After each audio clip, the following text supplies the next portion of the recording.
The waiting room was cold, not just because of the air conditioning, but because of the tension that hung in the air like a thick fog. Daniel sat on the uncomfortable plastic chair, his leg bouncing nervously. He couldn't make it stop. Every few seconds he would glance at the clock on the wall, watching the minutes crawl by like hours. Around him, other musicians sat with their expensive instrument cases and perfectly pressed clothes. They looked confident. They looked like they belonged here. Daniel looked down at his own jacket. It was the best one he owned, bought from a thrift store 3 years ago. The collar was slightly worn and one of the buttons didn't quite match the others. His mother had tried to fix it last week, but you could still tell if you looked closely. The Berkshire Conservatory was the kind of place that Daniel had only dreamed about. Its walls were covered with photographs of famous musicians who had walked these same hallways. People who had made it. People who were somebody. And here he was, 23 years old, sitting in that waiting room for the 3rd time this year. The first 2 auditions at other schools hadn't gone well. Actually, that was putting it mildly. They had been disasters. A girl next to him was practicing finger movements on her lap, moving her hands like she was playing an invisible piano. Another guy was quietly humming scales, his eyes closed in concentration. Everyone had their own way of dealing with nerves. Daniel just tried to breathe.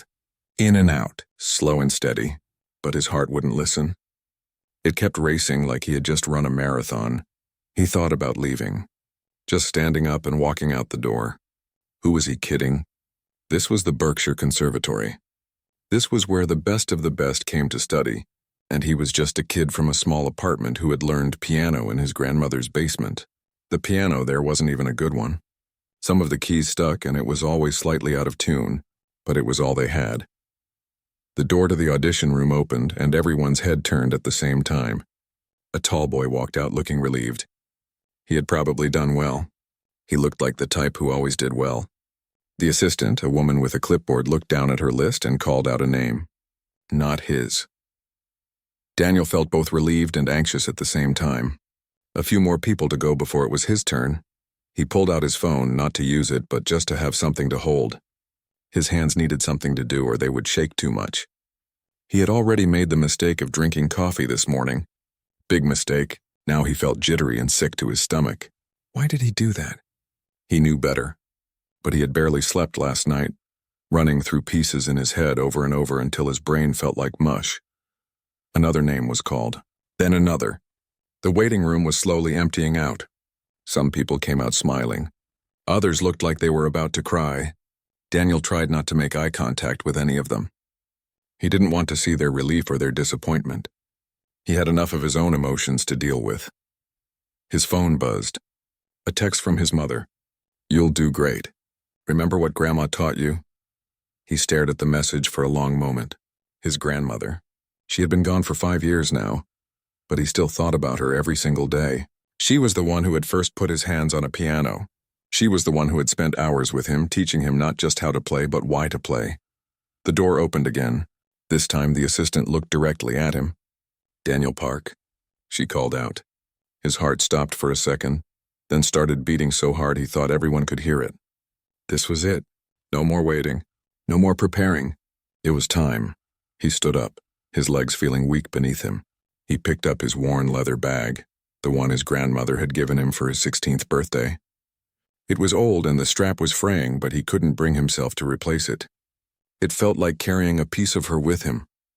As he walked toward the door, he could feel the eyes of the remaining candidates on him. Some probably wondered who he was. Others probably didn't care. They were all wrapped up in their own worlds of anxiety and preparation. Daniel took one last deep breath before stepping through the doorway. The assistant gave him a small, professional smile and gestured for him to enter. The audition room was bigger than he expected. The ceiling was high, with beautiful wooden beams running across it. In the center of the room sat a grand piano, black and shining like it had just been polished. It was the most beautiful instrument Daniel had ever seen, nothing like the old upright in his grandmother's basement. But what really made his stomach drop were the 3 people sitting behind a long table on the far side of the room. 3 judges, 3 sets of eyes that would determine his future. The woman in the middle was older, with gray hair pulled back in a tight bun. She wore reading glasses that sat on the edge of her nose, and she was looking down at some papers in front of her. That had to be Professor Adelaide Morrison. Daniel had read about her online. She was a legend in the classical music world. Strict, demanding, brilliant. The other two judges were men. One looked to be in his 50s, with a kind face and a slightly rumpled suit. The other was younger, maybe in his 30s, and he sat with his arms crossed, looking like he had somewhere else he'd rather be. Professor Morrison looked up from her papers. Her eyes locked onto Daniel's, and he felt like she was seeing right through him, seeing the thrift store jacket, seeing the nervousness, seeing everything he was trying to hide. "Mr. Park," she said. Her voice was crisp and clear with a slight British accent. "Please come in and close the door behind you."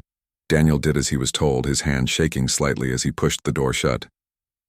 The click of the latch sounded way too loud in the quiet room. He walked forward, his shoes making soft sounds on the polished wooden floor. Every step felt like it echoed forever. When he reached the piano, he wasn't sure what to do. Should he sit down right away? Should he wait for instructions? He stood there awkwardly, his bag hanging from his shoulder, waiting for someone to tell him what to do next. "You may set your bag down and take a seat," Professor Morrison said, still watching him with those sharp eyes. Daniel nodded, not trusting his voice to work properly. He carefully set his bag down beside the piano bench and sat down. The bench was the perfect height. The piano was positioned perfectly. Everything about this room was designed for music. It was almost intimidating. He expected Professor Morrison to ask him what he had prepared. He expected her to want to see his sheet music, to ask about his background, to follow the normal audition routine. He had prepared 2 pieces. He had practiced them until his fingers ached. He was ready, but what came next he could never have been ready for. Professor Morrison didn't smile. She didn't offer any comforting words. She just looked at Daniel with an expression that was impossible to read. Was she already judging him? Had she already decided he wasn't good enough? Daniel tried to push those thoughts away, but they kept creeping back in. The younger judge uncrossed his arms and leaned forward slightly, glancing at a sheet of paper in front of him. "Daniel Park," he read aloud as if confirming. 23 years old. Studied privately with Helen Park. He looked up. "Is that your mother or grandmother?" "Grandmother," Daniel managed to say. His voice came out rougher than he intended, so he cleared his throat.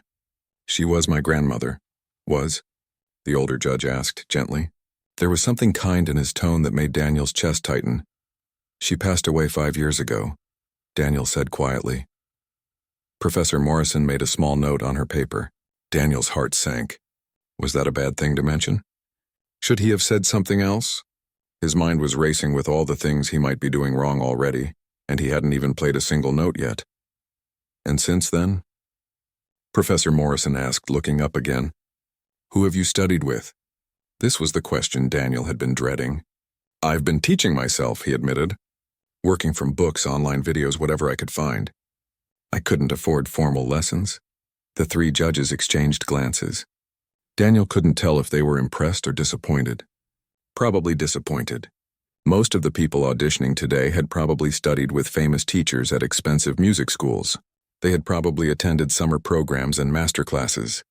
And here he was, basically admitting he was self-taught. Professor Morrison set down her pen and removed her reading glasses.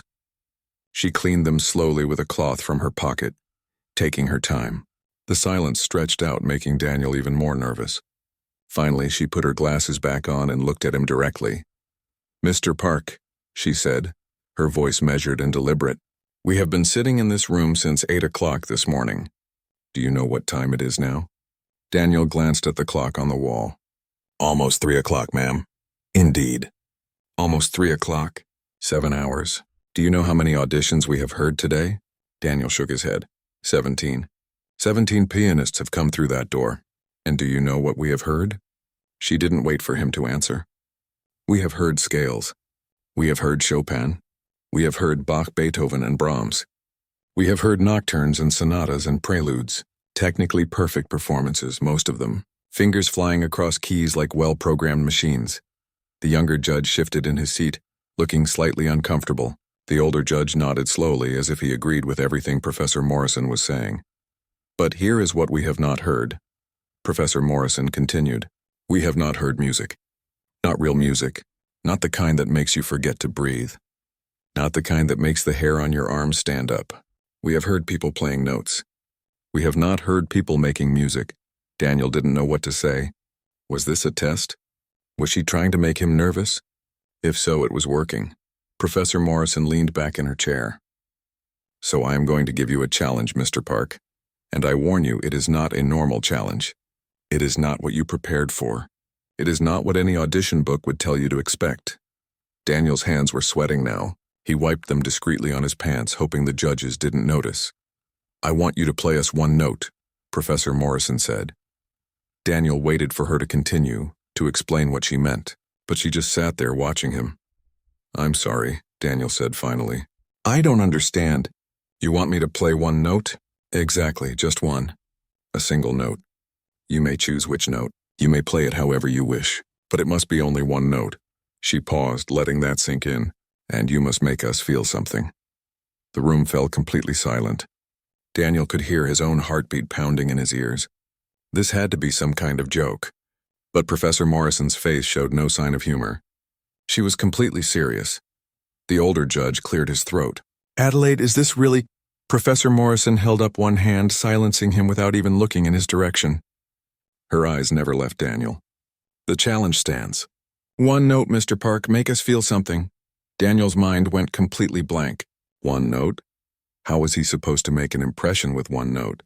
All his preparation, all his practice, everything he had worked on for the past 2 months was useless now.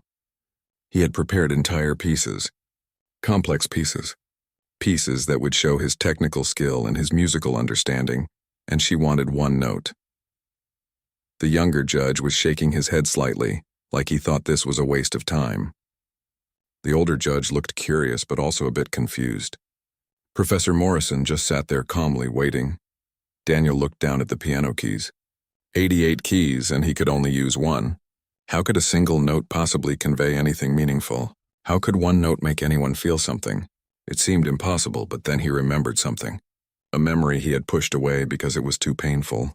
His grandmother, sitting next to him on the bench of her old upright piano. He must have been 7 or 8 years old. He had been frustrated because he kept making mistakes in a piece he was learning. His fingers wouldn't do what he wanted them to do. The notes all seemed to run together into a mess of sound.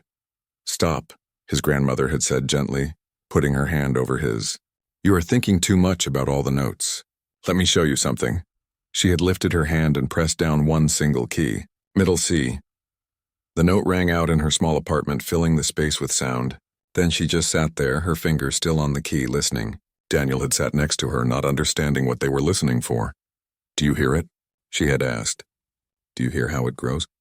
How it changes? A note is not just a sound, Daniel. It is a living thing. It breathes, it speaks. You just have to listen. They had sat there together for what felt like a long time, just listening to that one note as it slowly faded away into nothing. And then in the silence that followed, his grandmother had smiled at him. Every note has a story, she had said. But you have to be brave enough to let it speak. Daniel blinked, coming back to the present. The 3 judges were still watching him, waiting. Professor Morrison's expression hadn't changed. She looked like she could wait all day if necessary. He realized then what she was really asking. This wasn't about technical skill. This wasn't about playing something complicated or impressive. She wanted to know if he understood what music really was. She wanted to know if he had something to say, or if he was just another person who had learned to press the right keys in the right order. Daniel took a deep breath. His hands were still shaking, but for a different reason now. He wasn't afraid anymore. Well, he was still afraid, but there was something else too. A feeling he couldn't quite name. Maybe it was purpose. Maybe it was understanding. He placed his hands over the piano keys, not touching them yet, just hovering above them. He closed his eyes and thought about his grandmother. He thought about every lesson she had taught him, every moment they had shared at that old piano in her basement. Every laugh, every struggle, every small victory. Whenever you are ready, Mr. Park, Professor Morrison said quietly. Daniel opened his eyes and looked at the keys. 88 possibilities, but he already knew which one he would choose. The same one his grandmother had chosen all those years ago. Middle C, not because it was special, but because it was simple, because it was honest. He took one more breath and then, with everyone watching, he made his choice. Before Daniel's finger touched the key, his mind pulled him back. Not just to one memory, but to many. They came flooding in like water breaking through a dam, and he couldn't stop them even if he wanted to. He was 7 years old again. The first time his grandmother had brought him down to the basement of her small apartment. The basement was cluttered with old boxes and forgotten things, but in the corner, pushed up against the wall, was an upright piano. It wasn't beautiful. The wood was scratched and worn. Some of the ivory on the keys was chipped. But to young Daniel, seeing it for the first time, it might as well have been made of gold. "This was my mother's piano," his grandmother had told him, running her hand along the top. "She brought it all the way from Korea when she came to America." Can you imagine? Bringing a piano across the ocean? She smiled at the thought. She must have loved music very much. Daniel had reached out tentatively to touch one of the keys, but his grandmother caught his hand gently. "Not yet," she said. "First, I need to tell you something important, something you must never forget." She had sat down on the bench and patted the space next to her. Daniel climbed up, his feet dangling above the floor. He was so small then, the world felt so big. "Music is not about being perfect," his grandmother said, looking at him with those warm, knowing eyes. "Many people think it is. They think music is about playing every note exactly right, never making mistakes, always being the best. But they are wrong." She turned to face the piano and placed her hands gently on the keys. "Music is about truth. It is about saying things that words cannot say. It is about sharing your heart with the world. Even when your heart is broken, even when you are scared, even when you are not sure anyone is listening." Then she had played something simple, just a few notes, nothing complicated, but the way she played them with such tenderness and care made young Daniel's eyes fill with tears. He didn't know why he was crying. He just knew that something about the sound touched a place deep inside him that he didn't know existed. "You see?" his grandmother had whispered. "That is what music can do. Now let me teach you." The memory shifted. Daniel was 10 now. He had been taking lessons with his grandmother for 3 years. He was getting better, learning more difficult pieces. But something was changing. He was starting to care too much about getting things right, about not making mistakes, about proving he was good enough. One day he was practicing a piece and he kept messing up the same section over and over. He was getting frustrated, angry at himself. His fingers felt clumsy and stupid. Finally, he slammed his hands down on the keys in frustration, making an ugly clash of sound. His grandmother had come down the stairs, moving slowly. Her arthritis was getting worse by then, and stairs were hard for her. But she came anyway because she heard the anger in those harsh notes. "What is wrong?" she asked gently. "I can't get it right," Daniel had practically yelled. "I keep messing it up. I'm terrible at this. I should just quit."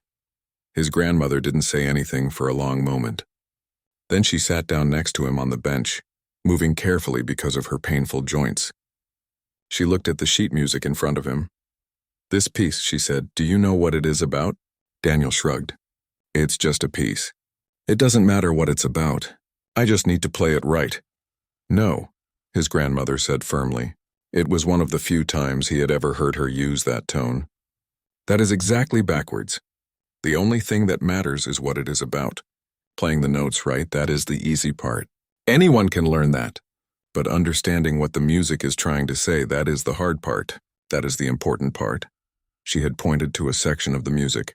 "The composer wrote this after his daughter died. Did you know that? Each note in this piece is like a memory, like him trying to hold on to something that is slipping away. If you understand that, if you feel that when you play, then a few wrong notes do not matter at all." Daniel had looked at the music differently after that. He stopped seeing it as just a puzzle to solve, just notes to get right. He started trying to understand what was behind the notes. What was the composer feeling? What were they trying to say? Another memory. This one harder, more painful. Daniel was 17. His grandmother was sick. Really sick this time. Cancer. The kind that doesn't go away. She was in the hospital, and Daniel would visit her every day after school. She looked so small in that hospital bed, hooked up to machines that beeped and hummed. But even then, even when she was in pain, she would ask him about his music. "Are you still playing?" she would ask, her voice weak. "Yes, Grandma." "Good, don't stop. Promise me you won't stop, I promise." One day, near the end, she had taken his hand in hers. Her hands were so thin by then. the bones visible under skin that seemed almost transparent, but her grip was still surprisingly strong. "Daniel," she had said, looking right into his eyes, "listen to me carefully. I am going to leave soon. But the music never leaves. It will always be there. Whenever you feel lost, whenever you feel alone, just sit down and play, and I will be there with you. Do you understand?" He had nodded, tears streaming down his face. "And remember," she continued, "the space between the notes, that is where the truth lives. Not in the sound, but in the silence. In the waiting. In the breathing. That is where you find what really matters." She had died 3 days later. Daniel remembered sitting in her apartment after the funeral, looking at all her things. Her books, her photographs, her teacups, everything that had been part of her life. And then he had gone down to the basement to that old piano. He sat down and tried to play, but his hands wouldn't work. His fingers felt frozen. He started to cry, great heaving sobs that shook his whole body. He had never felt so alone in his entire life. But then something strange happened. In the silence of that moment, in the grief and the pain, he felt her presence. Not like a ghost or anything supernatural. Just a feeling. A knowing. She was there with him, in the music they had shared, in all the lessons she had taught him. He had lifted his hand and pressed down one key. Just one. The same middle C that she had taught him to listen to all those years ago. And he listened. Really listened. To the way the sound grew and changed and eventually faded. To the silence that came after. And in that silence he heard her voice as clear as if she were sitting right next to him. "Every note has a story, Daniel. But you have to be brave enough to let it speak." Since then, Daniel had played many pieces. He had gotten better, more skilled. He had learned difficult compositions and complex techniques. But somewhere along the way, he had forgotten his grandmother's lessons. He had started chasing perfection again. Started caring too much about impressing people. About being good enough. About proving himself. He had forgotten to listen to the silence. Now, sitting in this audition room with 3 judges watching him, with his whole future hanging in the balance, all those memories came back. He understood what Professor Morrison was really asking for. She didn't want to hear his technical skill. She didn't want to hear him play notes perfectly. She wanted to hear if he had anything real to say. If he understood what his grandmother had tried to teach him all those years. If he remembered that music wasn't about perfection. It was about truth. Daniel opened his eyes. He looked at the piano in front of him. This beautiful grand piano that was so different from his grandmother's old upright. But the keys were the same. The notes were the same. And the truth was the same. He knew what he had to do. He knew which note to play and how to play it. Not because it would impress anyone. Not because it was the smart choice or the safe choice, but because it was the honest choice, the choice his grandmother would have made. He took one final breath, feeling more calm than he had felt since walking into this room. His finger found the key, middle C, the note his grandmother had taught him to listen to. The note that had started everything. And then, with all the love and loss and hope he carried inside him, he pressed down. The moment Daniel's finger hovered over that middle C key, something clicked in his mind. He suddenly understood what Professor Morrison was really testing. This wasn't about music at all. Well, it was about music, but not in the way most people thought about music. Everyone who had come before him today had probably played beautiful pieces. They had probably shown off their years of training, their technical skills, their ability to play complicated passages without making mistakes. They had given the judges exactly what they expected, exactly what was safe, and that was the problem. Professor Morrison wasn't looking for safe. She wasn't looking for perfect. She was looking for something that couldn't be taught in a normal classroom, something that couldn't be found in any textbook or learned from any video tutorial. She was looking for soul. Daniel's hand trembled slightly above the keys, but not from nervousness anymore. It was something else. Anticipation, maybe, or recognition. He was recognizing a truth that his grandmother had tried to teach him years ago, a truth he had somehow forgotten in his desperate attempt to be good enough. You couldn't fake this. You couldn't trick your way through it with technical skill or clever playing. A single note stripped away all the places you could hide. There was no complex melody to distract from emptiness. No rapid passages to impress with speed. No loud crescendos to overwhelm with power. Just one note, one honest sound. It was terrifying. And it was exactly what he needed. Daniel thought about all the auditions he had done before this one. At those other schools, he had played perfectly prepared pieces. He had practiced until his hands ached. He had memorized every measure, every dynamic marking, every tempo change. And he had failed anyway. Why? Because he had been playing notes without understanding what they meant. He had been so focused on being perfect that he forgot to be present. He forgot to actually connect with the music. He was like someone reciting a poem in a language they didn't understand. The sounds might be correct, but the meaning was lost. That's what Professor Morrison had seen in all those other auditions today.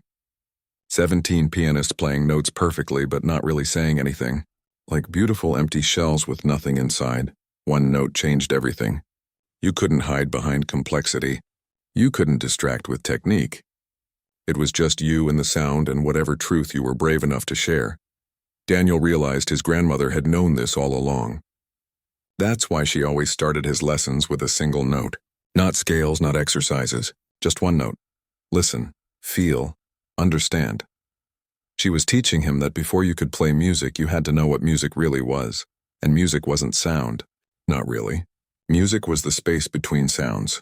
The intention behind the sound. The emotion that made one person press a key differently than another person. Two people could play the exact same note on the exact same piano, and it would sound completely different because they were different. Their hearts were different. Their stories were different. That's what Professor Morrison wanted to hear. His story. His heart, not his technical ability. Daniel's mind was racing now, but in a good way. Everything was becoming clear. He thought about the other candidates in the waiting room. They had looked so confident with their expensive clothes and their famous teachers. But now Daniel understood that none of that mattered. Not for this. Not for what was really being tested here. Professor Morrison had probably studied music her entire life. She had probably heard millions of notes played by thousands of pianists. She could recognize technical skill in an instant. That was easy. What was hard, what was rare, was finding someone who understood that technique was just the beginning, just the foundation. What you built on that foundation, that was what mattered. Daniel thought about all the famous pianists he had listened to over the years. The ones whose recordings he had studied, trying to figure out what made them special.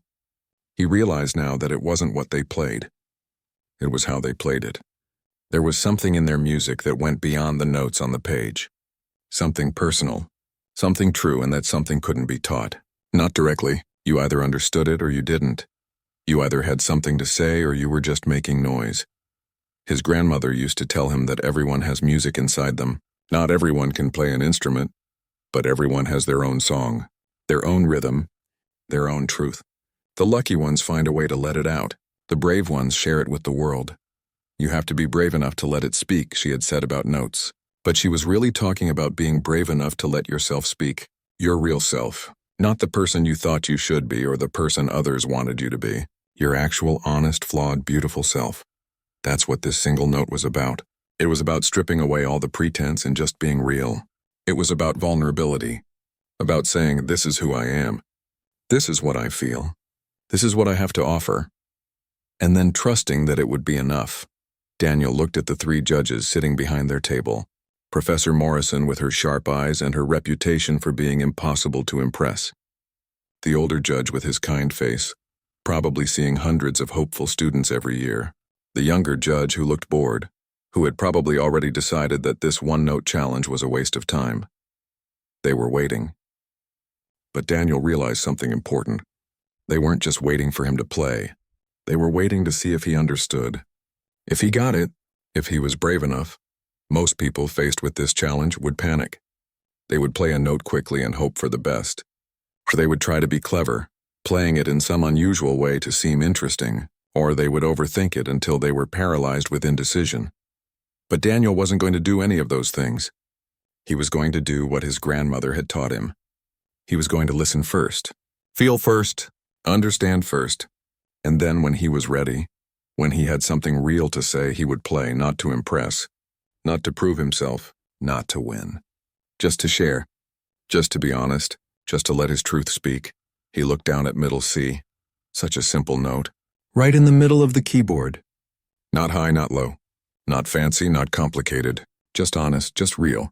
Like his grandmother. Like the lessons she had taught him in that basement. with that old imperfect piano. Daniel realized that his whole life had been preparing him for this moment. Not the years of practice, not the technical skills he had learned, but the understanding that his grandmother had given him. The wisdom that you couldn't play real music until you were willing to be real yourself. This was his chance, maybe his last chance. Not to show off, not to prove he was good enough, but to honor everything his grandmother had taught him, to show that he understood, that he remembered, that he could take everything she had given him and turn it into something true. One note, that's all it would take. One honest, vulnerable, beautiful note. Daniel felt a calmness settle over him. His hands stopped trembling. His breathing slowed. He wasn't afraid anymore. He knew what to do. He knew who he was. He knew what he had to say, and he knew that his grandmother, wherever she was with him. In this moment, in this choice, in this single note that was about to change everything, he positioned his finger carefully over the key. He took one last quiet breath, and then, with complete clarity and absolute purpose, he made his decision. Not just about which note to play or how to play it, but about who he wanted to be as a musician, as a person, as someone brave enough to let his truth speak. This was it. This was everything. In one single note. Daniel pressed down on the key. Middle C. The sound that emerged from the grand piano was pure and clear like a bell ringing in an empty church. But what happened next was what made the difference between just playing a note and creating music. Instead of releasing the key immediately, Daniel held it down. His foot pressed the sustain pedal, letting the note bloom and expand into the acoustically perfect audition room. The sound waves traveled outward, bouncing off the wooden walls, the high ceiling filling every corner of the space with that single honest tone. But Daniel didn't just press and hold. He listened. Really listened. Like his grandmother had taught him. He heard how the note was alive, how it changed even though his finger never moved. The sound had layers. It started bright and strong, then began to soften, the higher harmonics fading first, leaving behind a warmer, deeper tone. As the note continued to ring, Daniel did something that none of the judges expected.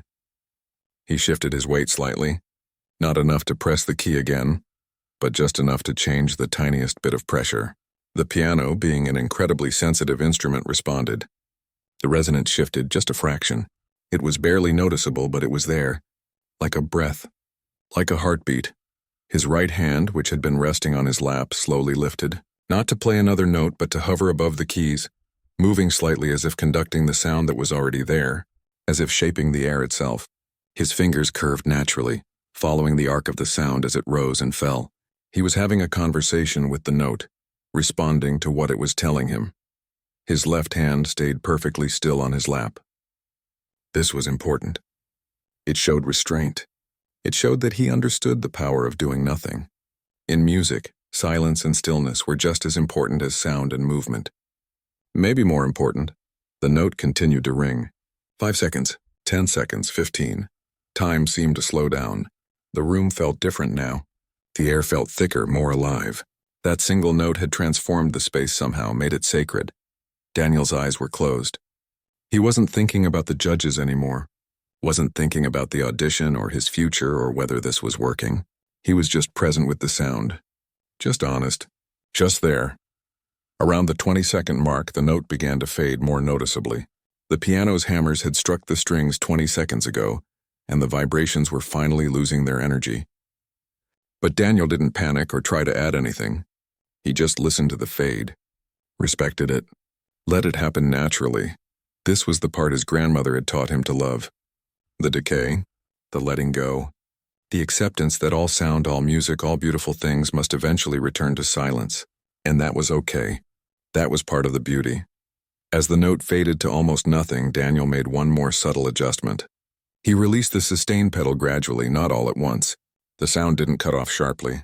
It just dissolved, like morning mist disappearing in sunlight.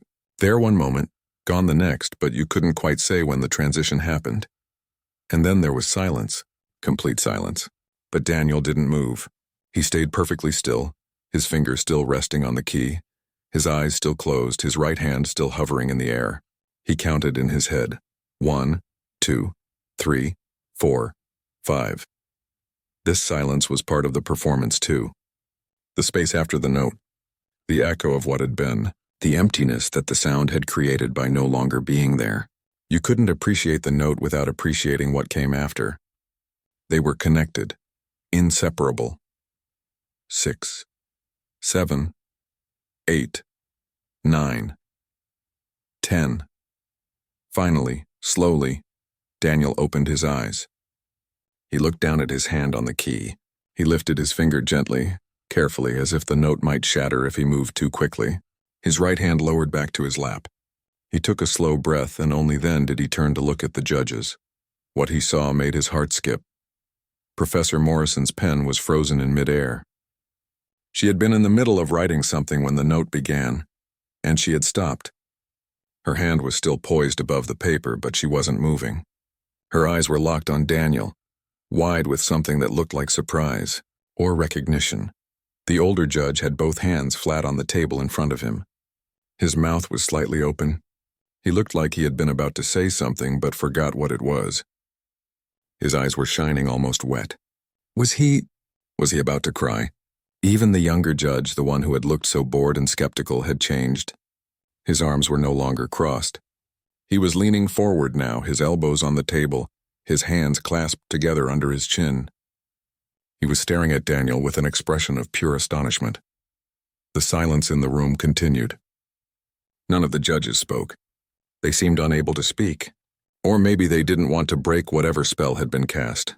Daniel sat at the piano waiting. His heart was pounding, but differently than before. Not from nervousness now. From something else. From the knowledge that something had just happened. Something real. Something important. He had played one note. Just one. About 30 seconds of sound followed by 10 seconds of silence. Less than a minute total. And somehow, in that brief moment, he had communicated something that all his years of practice and all his prepared pieces could never have communicated. He had shown them who he really was. Not the anxious kid in the thrift store jacket.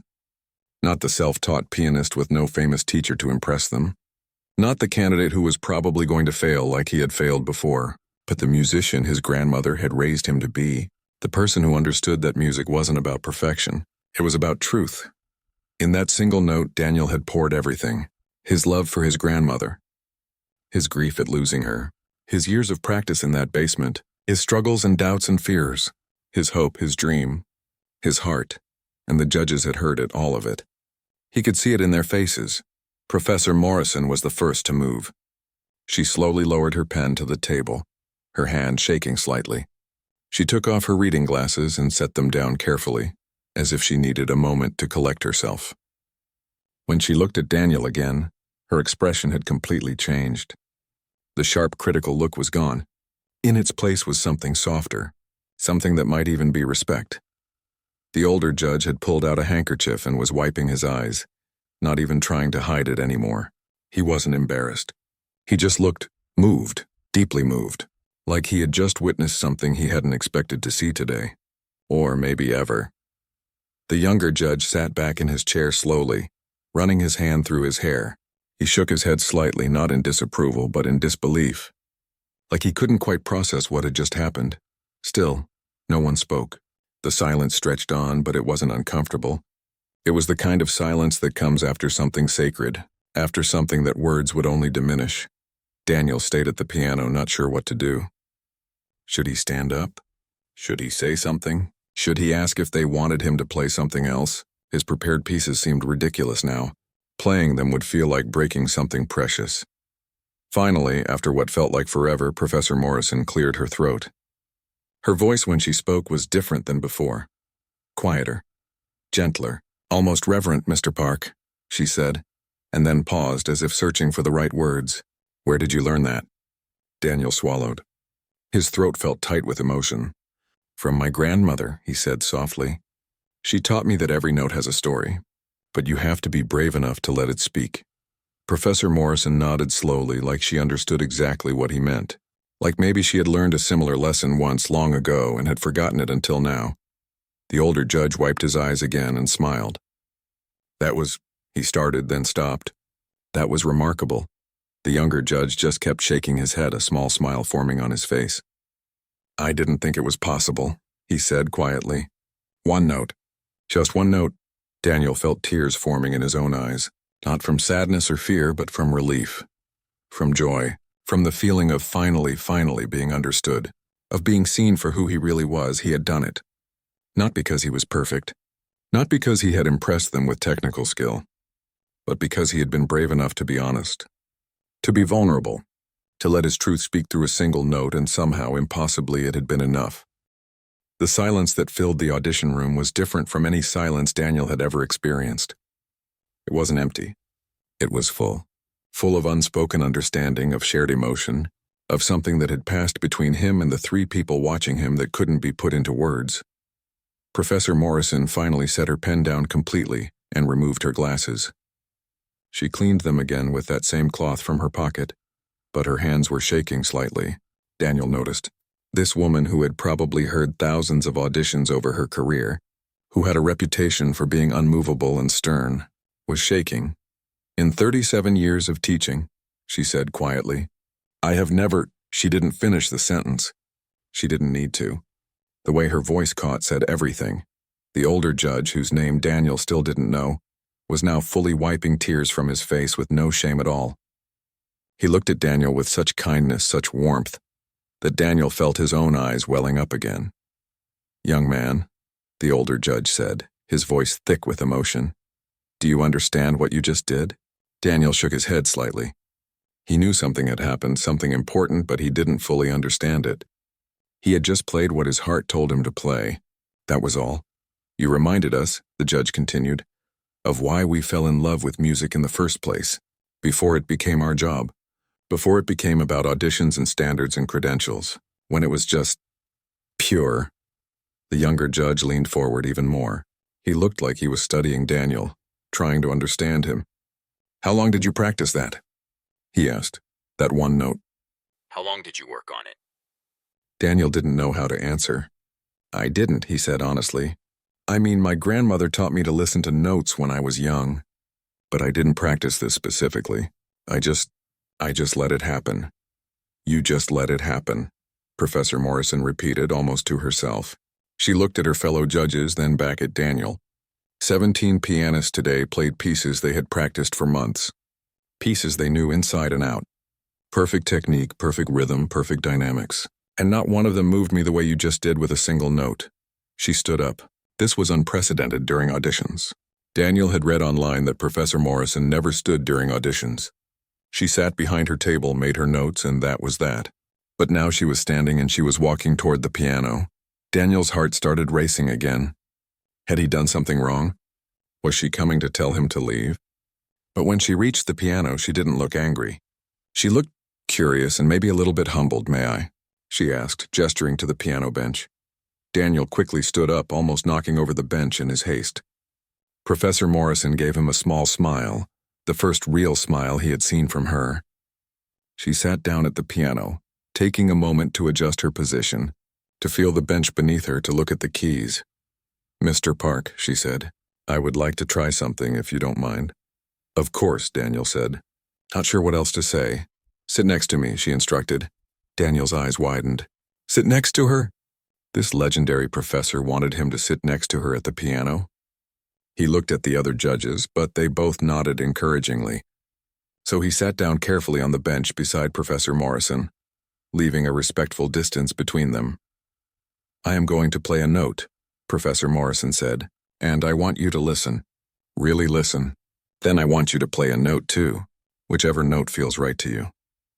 We are going to have a conversation without words. Do you understand? Daniel nodded, though his heart was hammering so hard he thought she might hear it. Professor Morrison placed her hands over the keys. Her fingers were elegant, practiced. She had probably played for 60 years or more. She hovered there for a moment, the same way Daniel had, taking her time. And then she pressed down. She played E, a major third above the C that Daniel had played. The note rang out clear and bright. But it wasn't just the note itself. It was the way she played it, gently, carefully, like she was offering something, not demanding anything. Like she was asking a question. The sound filled the room, and Daniel listened. He heard what she was saying without saying it. He heard the openness, the vulnerability, the invitation. She was showing him that she understood, that she got it, that she was willing to meet him in that honest place he had shown her. As her note began to fade, Daniel knew what to do. He didn't overthink it. He just felt. His hand moved to the keyboard, finding G naturally, instinctively. The fifth. The note that would complete the harmony, that would answer her question with yes. He played it softly, carefully, matching her tone. Not overpowering her note, but complementing it. The two notes together created something beautiful, something complete. They rang together in the perfect acoustic space, harmonizing, supporting each other. Daniel watched Professor Morrison's face. Her eyes were closed now, and she was smiling. Actually smiling. Not a professional smile or a polite smile, but a real smile. The smile of someone who was experiencing pure joy. As both notes faded together, she didn't move. She just sat there listening to the decay, honoring the silence that followed. Then, without warning, she played another note. C again, but an octave higher than Daniel's original. Lighter, almost playful. Daniel responded without hesitation. He played the E flat above it, creating a minor third, a hint of melancholy, a shadow. His grandmother had taught him that minor intervals were like sunset colors, beautiful but tinged with sadness. Professor Morrison nodded, still smiling.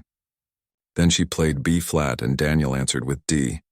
Back and forth they went, creating a conversation that had no words but said everything. They weren't playing a piece.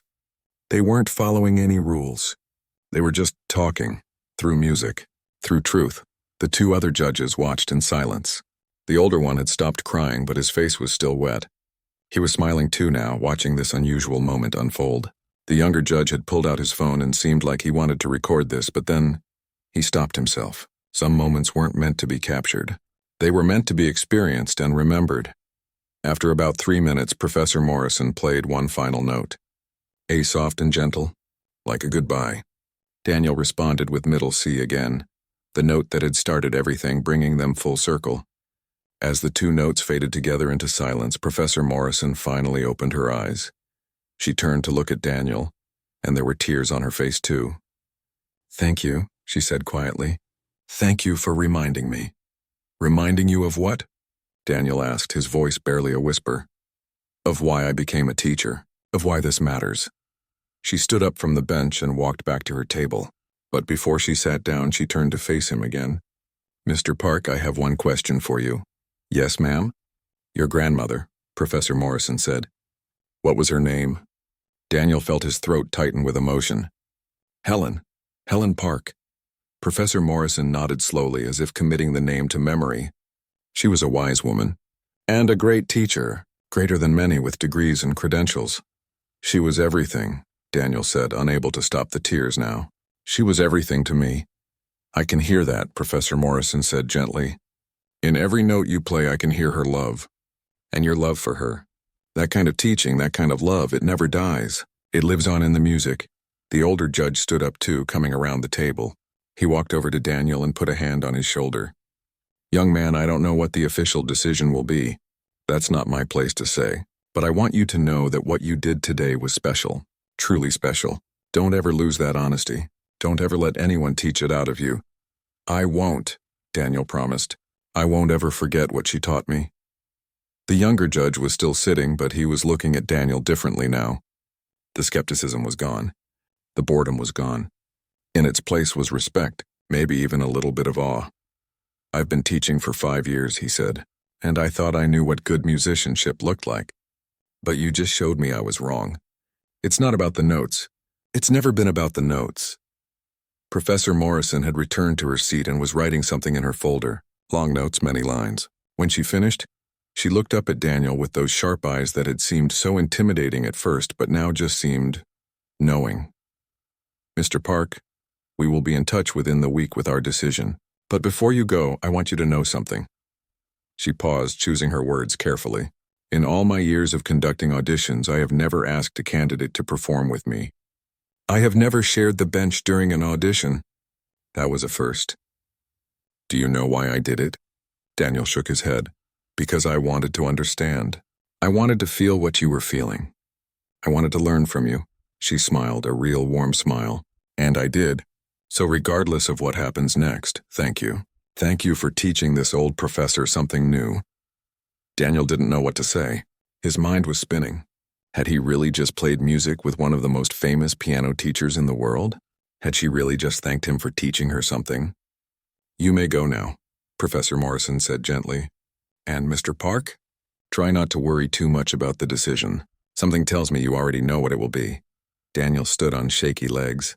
He picked up his grandmother's old leather bag and walked toward the door, his mind still processing everything that had just happened. Daniel walked out into the waiting room in a daze. The few remaining candidates looked up at him, trying to read his face, trying to figure out if he had done well or poorly.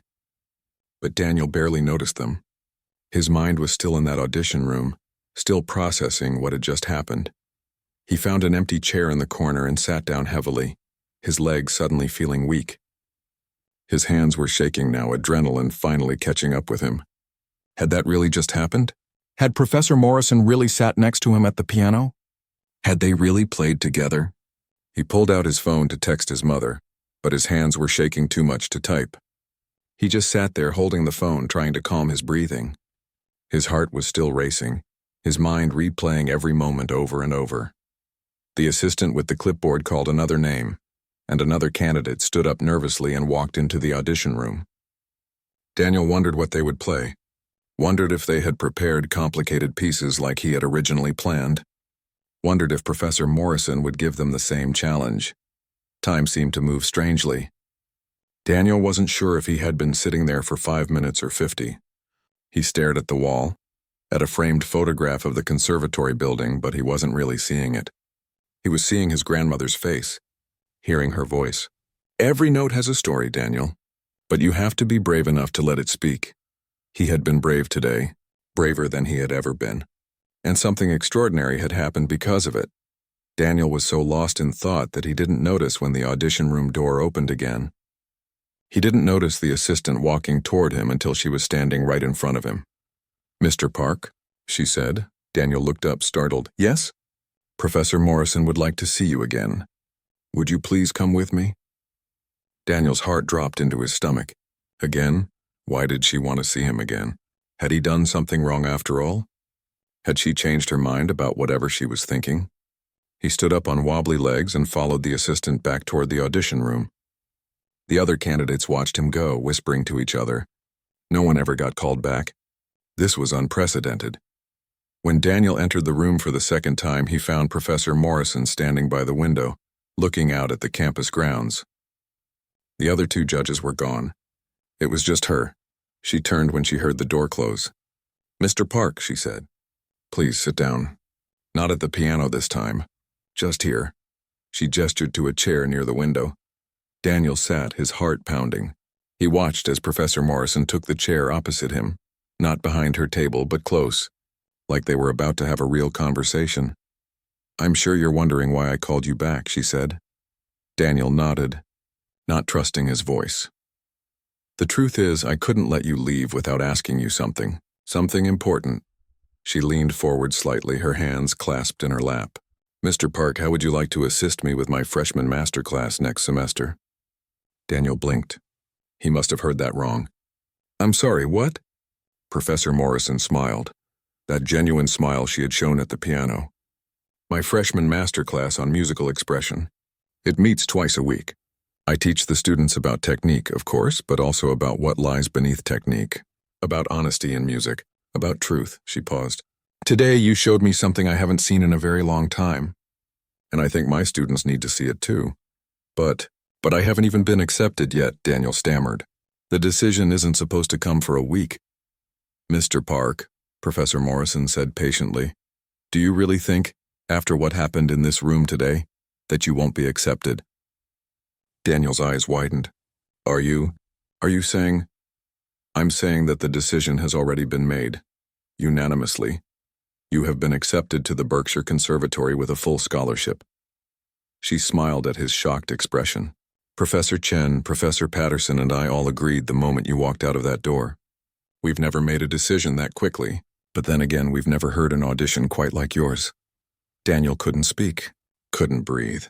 A full scholarship, accepted, everything he had dreamed of. But that's not all, Professor Morrison continued. The position I'm offering you as my teaching assistant comes with a small stipend. Not much, but enough to help with living expenses. And more importantly, it's an opportunity to work closely with incoming students, to share what your grandmother taught you. Tears were streaming down Daniel's face now. He didn't even try to stop them. I don't know what to say. Say yes, Professor Morrison said simply. Say yes and help me teach these young musicians that music is more than notes on a page. That it's about connection, about vulnerability, about having the courage to be honest. Yes, Daniel said, his voice cracking. Yes. 1,000 times yes. Professor Morrison stood and walked to her desk, pulling out a folder. I'll need you to fill out some paperwork, of course. But there's something else I want to give you. She opened the folder and pulled out a photograph. It was old, slightly faded. This is a picture of my teacher, the woman who taught me piano when I was young. She handed the photograph to Daniel. He looked at it, seeing a kind-faced woman sitting at a piano, her hands resting gently on the keys. Her name was Ruth. Professor Morrison said softly, and she taught me the same lesson your grandmother taught you. That music is about truth, about being brave enough to share your heart. She paused, her eyes distant with memory. I had forgotten that lesson, Mr. Park, over the years. With all the students and all the auditions and all the focus on technique and perfection, I had forgotten why I fell in love with music in the first place. She looked at Daniel directly. Today you reminded me. That single note you played, it broke something open in me that I didn't even realize had closed. So I'm not just offering you this position because I think you can help my students. I'm offering it because I need you to help me remember. Daniel looked down at the photograph again, at Ruth's kind face, and thought about his own grandmother. She would tell us to listen to the silence, he said quietly. To pay attention to the spaces between the notes. That's where the truth lives, she said. Professor Morrison nodded. Exactly. Ruth used to say something similar. The music happens in the pauses, she would tell me. That's where the soul comes in. She took the photograph back gently. I think our teachers would have been friends, don't you? I think so, Daniel agreed, smiling through his tears. Now then, Professor Morrison said, becoming more businesslike. The semester starts in 6 weeks. Can you be here a week before that? We'll need to prepare, go over the curriculum, discuss how we'll structure the master class. I'll be here, Daniel promised. I'll be here whenever you need me. Professor Morrison walked him to the door. Before she opened it, she put a hand on his shoulder. Mr. Park, I want you to promise me something. Anything. Don't let this place change you. Don't let the pressure and the competition and the constant striving for perfection make you forget what you showed me today. Stay honest. Stay brave. Keep listening to the silence, I promise, Daniel said. My grandmother spent too many years teaching me. I won't forget. Good. She opened the door. Now go. Call your family, celebrate, you've earned it. Daniel stepped out into the hallway, his mind spinning. As he walked toward the exit, he passed other candidates still waiting nervously for their auditions. He wanted to tell them what he had learned, that it wasn't about being perfect, that it was about being real. But he knew they had to learn that for themselves, just like he had. Outside, the sun was shining. The campus was beautiful, with old buildings and big trees and students walking to their classes. Daniel stood there for a moment, just breathing it in. This was going to be his home. This was where his future would unfold. He pulled out his phone and called his mother. She answered on the first ring. Daniel, how did it go? He couldn't speak at first. The emotion was too overwhelming. Daniel, are you okay? Talk to me. Mom, he finally managed to say. Mom, I got in. Full scholarship. And I'm going to be teaching, his mother screamed. Actually screamed with joy. He could hear her crying, could hear her calling to his father, telling him the news. Your grandmother, his mother said through her tears. Oh, Daniel, your grandmother would be so proud. So proud. I know, Mom. I felt her with me today, in the audition. I felt her. They talked for a long time, his mother asking questions, Daniel trying to explain what had happened, though words seemed inadequate. How could he explain playing one note and having it change everything? How could he explain the feeling of sitting next to Professor Morrison at the piano, having a conversation without words? Eventually, he ended the call and just stood there on the sidewalk, letting it all sink in. Students walked past him, going about their normal day, having no idea that his entire life had just changed. Daniel thought about all the times he had doubted himself, all the times he had felt like giving up, all the auditions he had failed, all the moments he had felt like he wasn't good enough, would never be good enough. And then he thought about his grandmother in her basement with that old, imperfect piano, teaching him to listen, teaching him to feel, teaching him to be brave. She had known all along. She had known that the technical stuff, the complicated pieces, the flashy performances, none of that really mattered. 3 days felt like 3 years. Daniel checked his email obsessively, even though Professor Morrison had already told him in person that he was accepted. He needed to see it in writing, needed to hold on to something official that proved it was all real and not just a beautiful dream. On the 3rd day at 2:47 in the afternoon, the email finally arrived. Daniel was at home in the small apartment he shared with his parents when his phone buzzed. His hands shook as he opened it. "Dear Mr. Park, we are pleased to inform you that you have been accepted to the Berkshire Conservatory for the fall semester." He read the words over and over, his eyes welling up each time. But it was the second paragraph that made him cry openly. "In addition to your acceptance, we are offering you the Morrison Excellence Scholarship, a full tuition award rarely given to incoming students. Furthermore, Professor Adelaide Morrison has personally requested that you serve as her teaching assistant for her freshman masterclass on musical expression and performance. This position includes a monthly stipend and the opportunity to work directly with one of the most respected educators in classical music." The third paragraph made him sit down. "Professor Morrison has included a personal note. Mr. Park, your audition reminded us that we are not in the business of creating perfect musicians. We are in the business of nurturing honest ones. Your grandmother was a master teacher, and it would be our honor to continue the work she began." "Welcome to Berkshire," Daniel called his mother into the room. She read the email 3 times, crying harder each time. His father came home from work early, which he never did, just to read the email himself. They called relatives. They called friends. The whole evening became a celebration. But that night, alone in his room, Daniel did what he always did when something important happened. He went down to the basement where his grandmother's old piano still sat, dusty and slightly out of tune. He hadn't played it much since she died. It hurt too much. But tonight he sat down on that familiar bench in that familiar spot and he played. Not a complicated piece, just single notes, one at a time, listening to each one the way she had taught him, honoring the silence between them. And somehow in those simple sounds he felt closer to her than he had in years. The weeks before the semester started flew by. Daniel moved into the dormitory, a small single room that felt like a palace compared to his cramped bedroom at home. He met other students, all of them talented, all of them accomplished. Some had studied at prestigious music schools since they were children. Others had won competitions and performed in famous concert halls. At first, Daniel felt out of place. These students had resources he had never had, opportunities he had only dreamed of. But then he remembered what Professor Morrison had said. It wasn't about being perfect. It was about being honest. The day before classes started, Daniel met with Professor Morrison in her office. It was a beautiful room filled with books and photographs and awards. A grand piano sat in the corner, even here in her office. "Nervous?" she asked, gesturing for him to sit.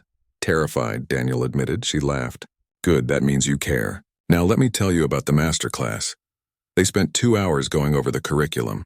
Professor Morrison wanted to start with the basics, teaching students to really listen to individual notes before they tried to play complex pieces. "Just like your grandmother taught you," she said. "We're going to strip away all the complexity and focus on what matters. Do you think they'll understand?" Daniel asked. "These students are all so advanced. Won't they think it's too basic?" Professor Morrison smiled. "They'll resist at first. They'll think they're beyond such simple exercises. But then, hopefully, we'll have a moment like the one we had in your audition. A moment where they realize that all their technical skill means nothing if they're not willing to be vulnerable." On the first day of the masterclass, Daniel arrived early. 15 freshmen filed into the room, each of them looking confident and accomplished. They sized each other up, recognizing competition. Daniel could feel the tension in the room. Professor Morrison entered last, and the room fell silent. She commanded respect without even trying. "Welcome," she said, standing at the front of the room. "This is not a typical master class. If you're expecting to learn advanced techniques or prepare for competitions, you're in the wrong place. This class is about something deeper, something that most of you have probably forgotten or never learned in the first place. She gestured to Daniel. This is Mr. Park. He is my teaching assistant. And on his first day of auditions, he taught me something I had forgotten in 37 years of teaching. He reminded me what music is really about. The students looked at Daniel with curiosity, some with skepticism. I'm going to ask you to do something now, Professor Morrison continued. Something that will seem absurdly simple, but I want you to trust me. She walked to the piano in the room. I want each of you, one at a time, to come up here and play one note. Just one, whichever note you choose. And I want you to make me feel something. The students exchanged glances. Some looked confused. One girl raised her hand. Yes? Professor Morrison said, just one note? That's it? That's it. But how can one note show anything about our abilities? Professor Morrison smiled. That, my dear, is exactly what you're going to find out. One by one, the students came up. Most of them played their note quickly, nervously, not understanding what was being asked. A few tried to be clever, playing the note in unusual ways, but none of them really got it. None of them understood what Professor Morrison was looking for.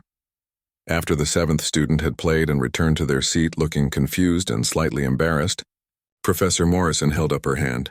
Stop, she said. I'm going to show you something. Mr. Park, would you please demonstrate? Daniel's heart started pounding. He hadn't expected this, but he stood up and walked to the piano. The 15 students watched him, probably wondering what was so special about this teaching assistant.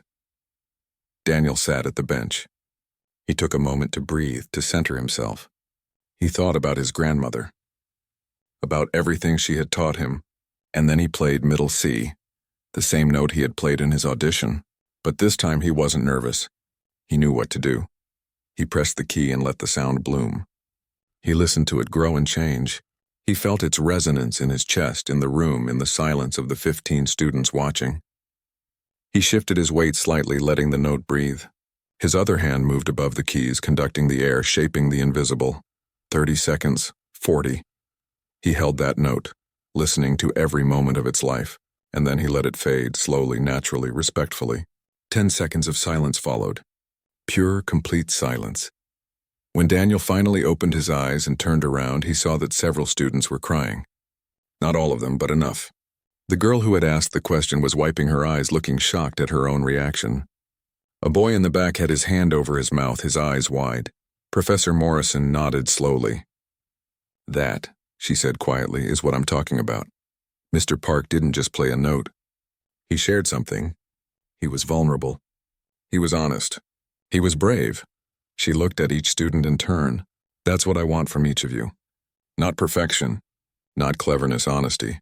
The class continued, and one by one students tried again. This time some of them started to understand. A girl named Rebecca played a high A that sounded like longing. A boy named James played a low F that rumbled with sadness. They weren't all successful, but they were trying. They were beginning to see. As the semester went on, Daniel watched these 15 students transform. They started to play differently, not just in the master class, but in their other classes too. Their performances became more emotional, more real. They stopped hiding behind technique and started sharing themselves. Professor Morrison pulled Daniel aside one day in November. Do you see what's happening? She asked. They're getting it, Daniel said, smiling. They're getting it because of you, because you showed them it was possible, because you proved that being honest is more powerful than being perfect. By December, word had spread about the master class. Other professors started attending, sitting in the back to watch. They saw students playing single notes with such emotion that grown men cried. They saw young musicians learning to strip away their defenses and just feel. One day the dean of the conservatory visited the class. He was a stern man, not easily impressed. But after watching Rebecca play a single G that somehow contained all the joy and sorrow of being 18 years old and far from home, he approached Professor Morrison. This is remarkable, he said. I've never seen anything like it. It's not me, Professor Morrison said, nodding toward Daniel. It's him, and his grandmother, who taught him everything that matters. The dean offered Daniel a permanent position after graduation, not as a teaching assistant, but as a full instructor. We need more teachers like you, he said. Teachers who understand that music is more than notes. As the semester ended and winter break approached, Professor Morrison held one final masterclass. This time, she invited the entire faculty and any students who wanted to attend. The room was packed with over 100 people. This semester, Professor Morrison said, standing at the front of the room, we learned something important.